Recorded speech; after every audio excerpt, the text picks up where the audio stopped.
Hello friends, income tax के cases की series में आज जो केस हम डिस्कस करेंगे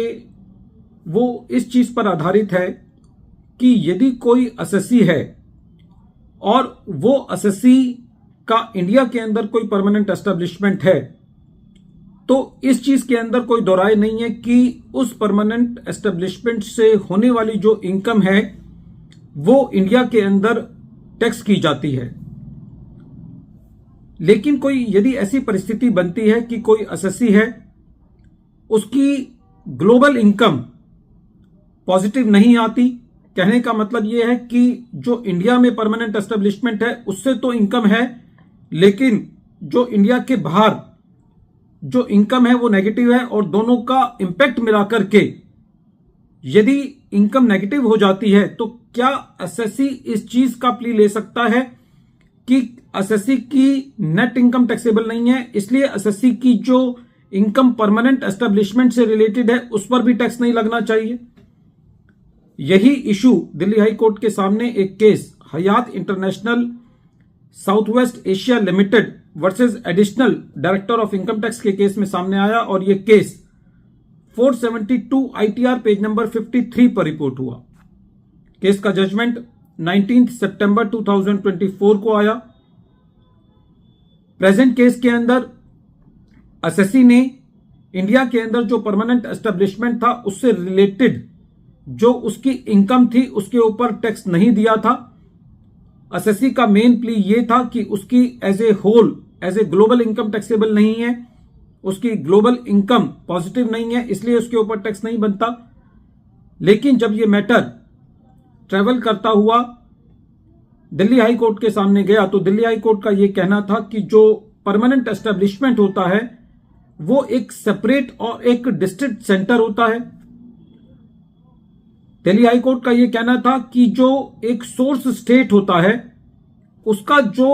टैक्सेबल राइट है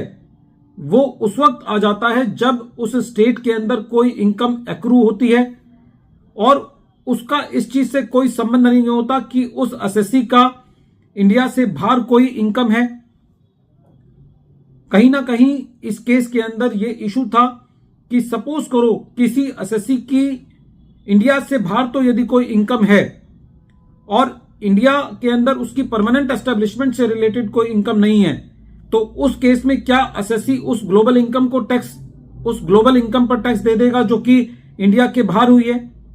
तो जब ऐसी परिस्थिति नहीं बनेगी कि वो असेसी अपनी बाहर की इनकम पर इंडिया में टैक्स नहीं देगा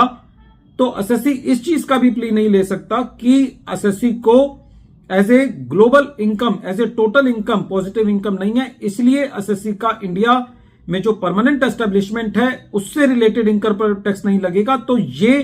कंसेप्ट जो है as per the mandate of article 7 of the double taxation avoidance agreement between India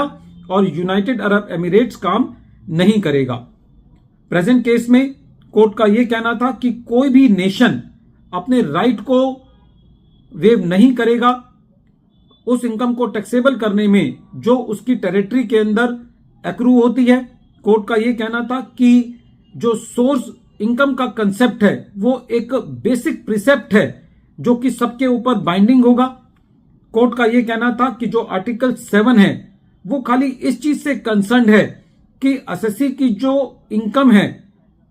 वो इंडिया के अंदर उस परमानेंट एस्टेब्लिशमेंट से जो एक्रू होगी वही इंडिया में टैक्सेबल होगी। तो प्रेजेंट केस के अंदर कोर्ट का मोटे तौर पे यह कहना था कि जो असेसी की इनकम है वो